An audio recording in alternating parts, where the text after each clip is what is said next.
Welcome back.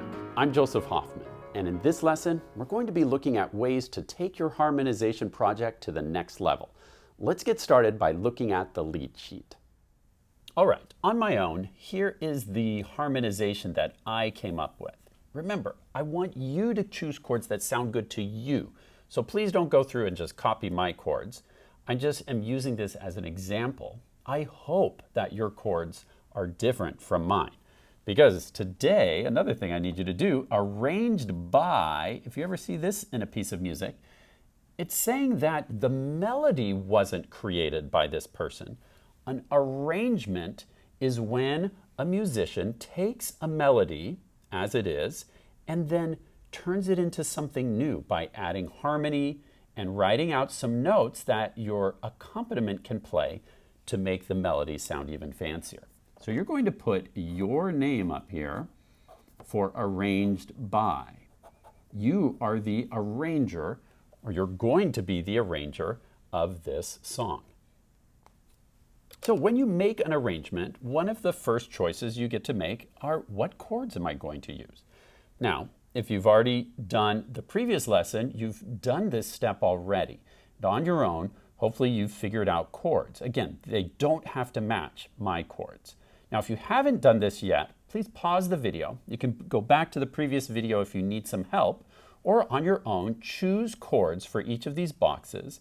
But make sure that you like how those chords sound with the melody. How you'll know you like it is use your right hand to play the melody line, use your left hand to play the chords, and see how they sound together. Now, assuming you've already done that, then you're ready for our next step, which is going to be, we're actually going to write out the notes the left hand is going to play.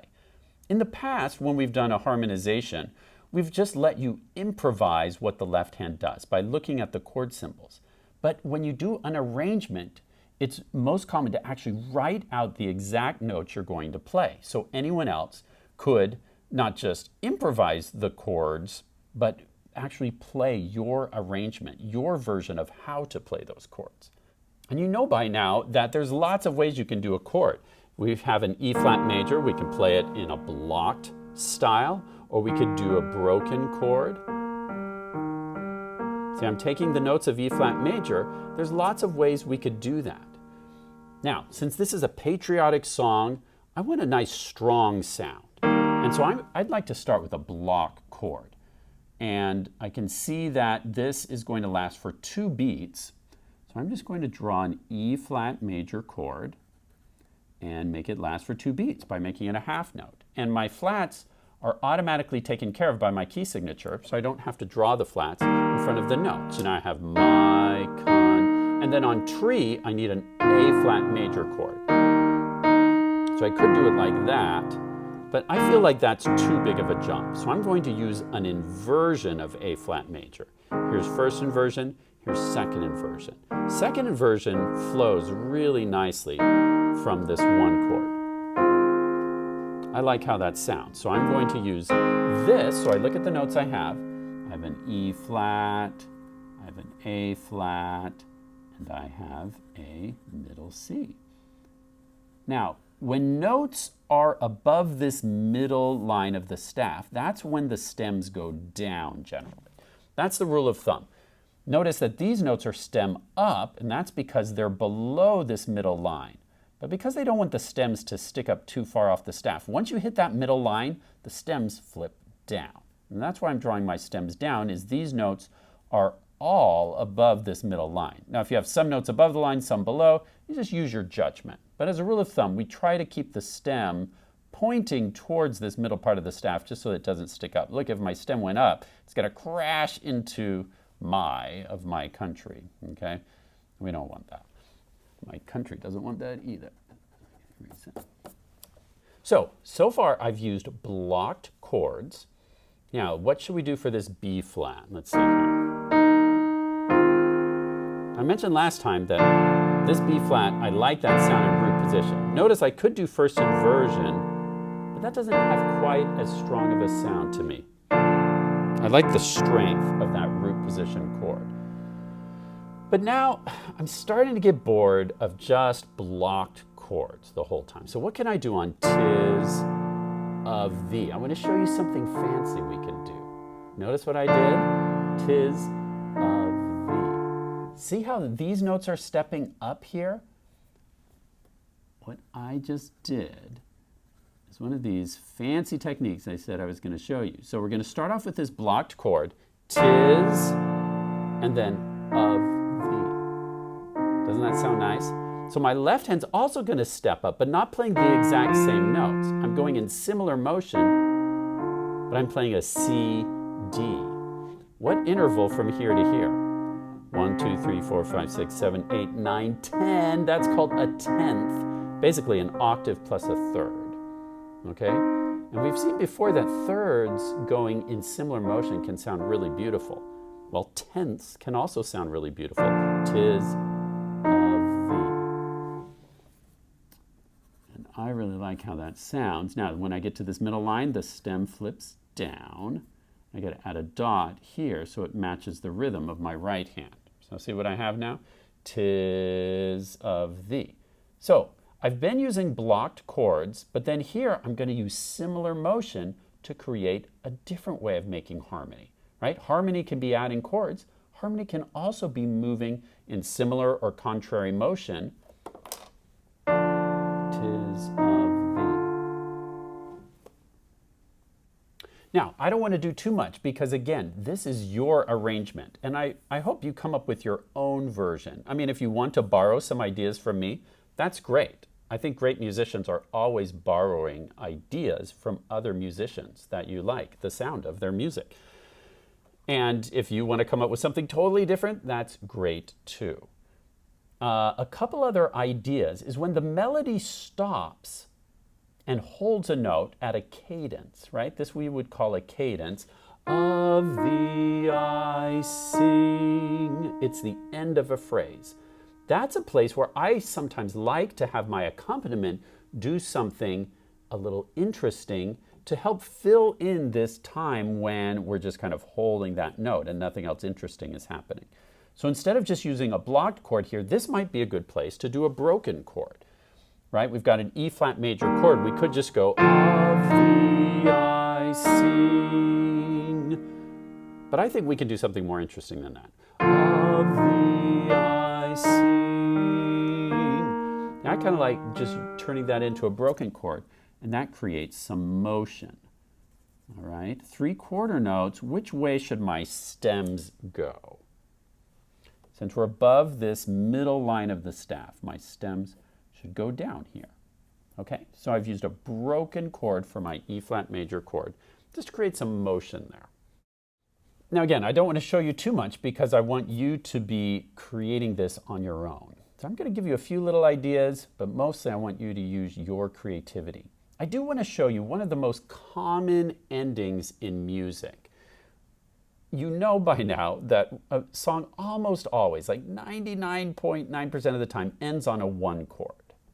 Okay, I've rarely seen, but I mean, I guess it is possible to end on something other than a 1 chord, but it's usually not going to sound complete. We want that feeling of coming home at the end of a song. And that's what the 1 chord does best, is it helps you feel like you've come home. Now, a very common ending to a melody, you'll find this a lot in music, is that mi, re, do. I mean, there are probably over hundreds of songs that end with a mi, re, do, because it feels so strong. It's a strong way to come home, back to do, our tonic. Now, the chords that often go with that are a 1 chord, 5 chord, 1 chord. Listen to that.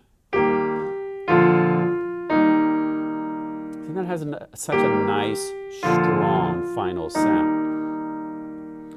But you'll notice that, again, this is kind of jumpy to go from the 1 chord to the 5 chord to the 1 chord. So what composers discovered a long time ago, and they've been doing this for 100 years, I mean, well over hundreds of years, you can go all the way back to Bach, he does this all the time, is if they want to use that pattern of mi, re, do at the end of the song, they'll use the second inversion of the 1 chord, right? So you take that top note, put it on the bottom for free, And then see how smoothly that can go to the 5 chord, right? Here's a second inversion 1 chord going to the 5 chord. Isn't that a nice sound?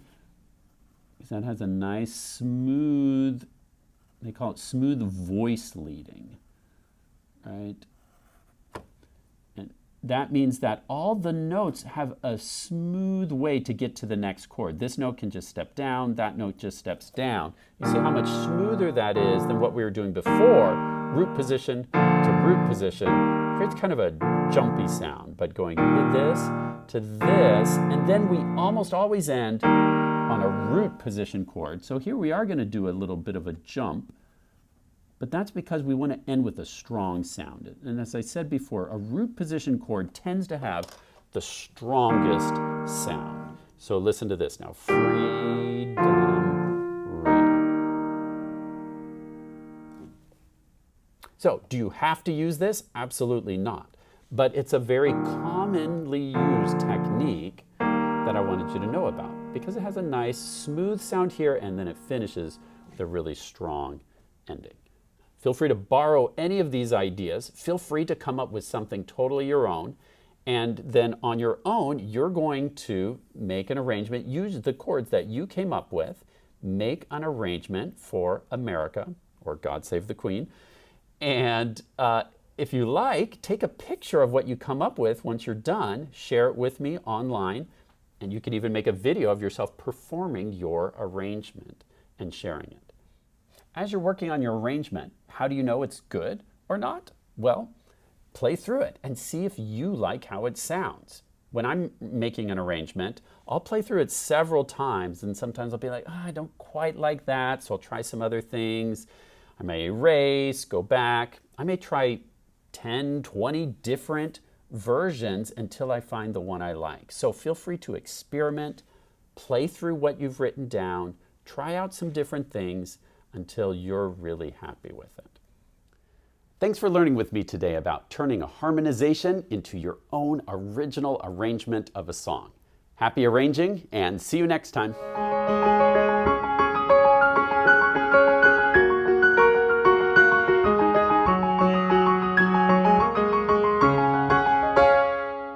How about some patriotic jokes this time? Wait, do you think it's okay to tell jokes about our country? Of course! It's right in the Declaration of Independence. We have unalienable rights to life, liberty, and the pursuit of happiness, which I'm sure includes laughter. Laughter makes me happy. Exactly. All right, what have you got? Well, actually, it's kind of a trivia question. Ooh, trivia. Where was the Declaration of Independence signed? Maybe somewhere in New York? No, it was signed at the bottom, of course. Okay, here's one for you. Why does the Statue of Liberty stand for freedom? I don't know. Why? Because a statue can't sit, silly. That hits the spot. Sure does. Life, liberty, and the pursuit of a good joke.